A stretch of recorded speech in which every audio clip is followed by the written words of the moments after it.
Hello and welcome to Gladys Cake Kitchen. In this video, I'm going to be taking you through a complete beginner's guide on how to make a two-tier cake. In part 1 of this video, you will learn how to fill and layer a cake, as well as how to trim, crumb coat and cover each tier in layers of ganache. We'll be discussing coloring ganache and how to make my colored white chocolate ganache for use on this cake. I'll be handing you some of my most reliable tips, as well as elaborating on some of the mistakes I made along the way and how you can spot or avoid them. There is great value ahead of you in this video, so let's dive right in.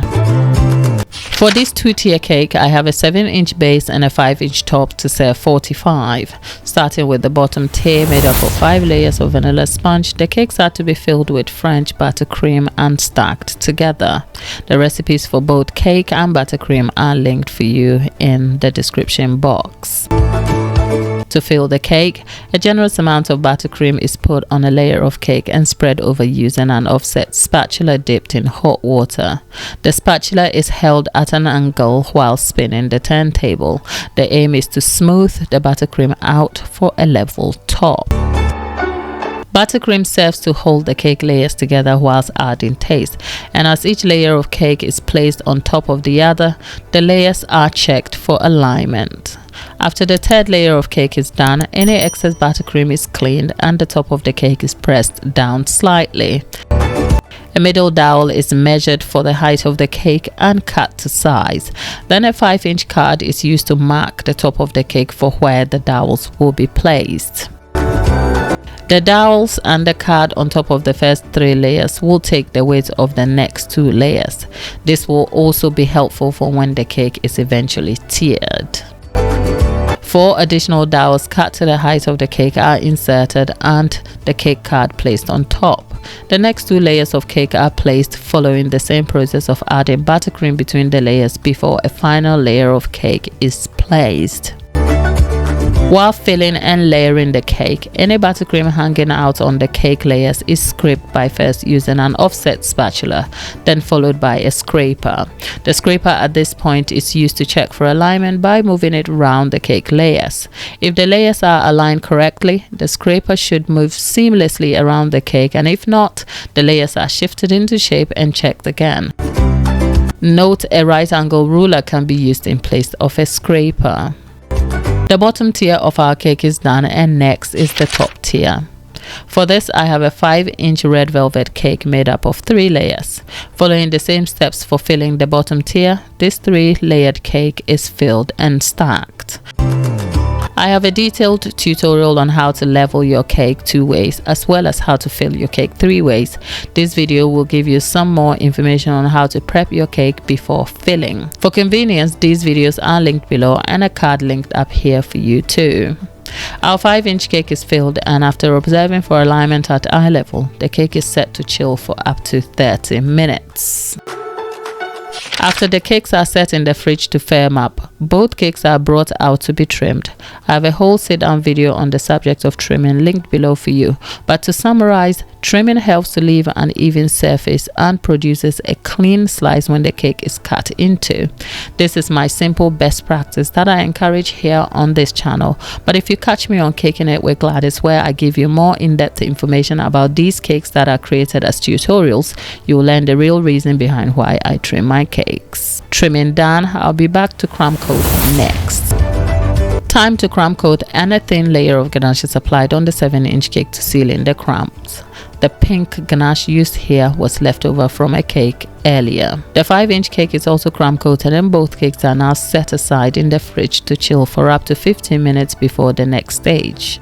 Next, the 7-inch cake is brought back for an added layer of ganache, but first, the top of the cake is cleared of the excess ganache gathered on the top lip before a plain layer of white chocolate ganache is applied and any excess removed. The cake will be back for some more layers later, but for now, let's catch up on the subject of ganache.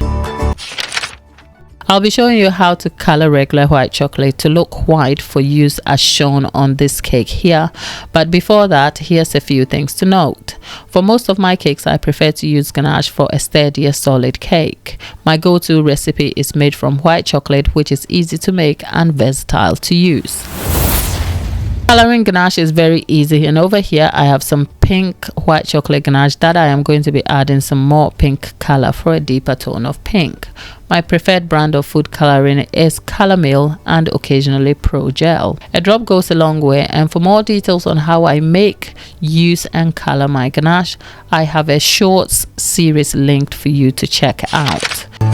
To make the white colored white chocolate ganache, 250 grams of whipped ganache is dished into a bowl, and in a separate bowl or cup, 2 teaspoonfuls of sugar flare super white is mixed with 1 tablespoonful of hot boiling water. This is stirred together and mixed into the bowl of ganache. Both are then stirred together until completely mixed.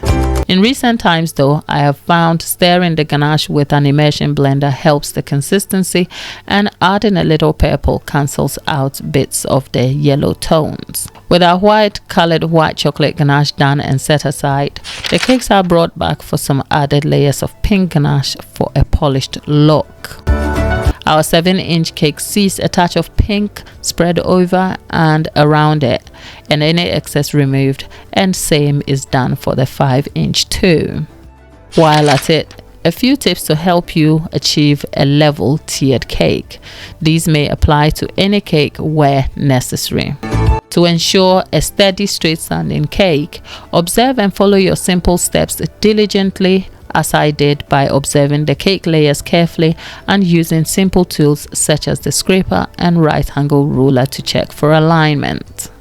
Make sure each step is complete with great results before proceeding to the next. Hence, I ensured the cake was firm before trimming and crumb coating. After crumb coating, when more ganache was to be applied, each layer of ganache was left to set before another layer was added. For better result, plan your tasks and sketch your ideas best as you can. You'll see where I fell short of this when I'm back with some more tips in part 2 of this video. We'll be making some cake lace for use on the cake and the board, and prepping our flowers too. I'll show you how I went from this floral arrangement to what is now our cake, and you surely do not want to miss that. So if you haven't subscribed yet, please do, and turn your notification on, and you'll be notified of videos like these and more. I'll see you in my next video. Thanks for watching.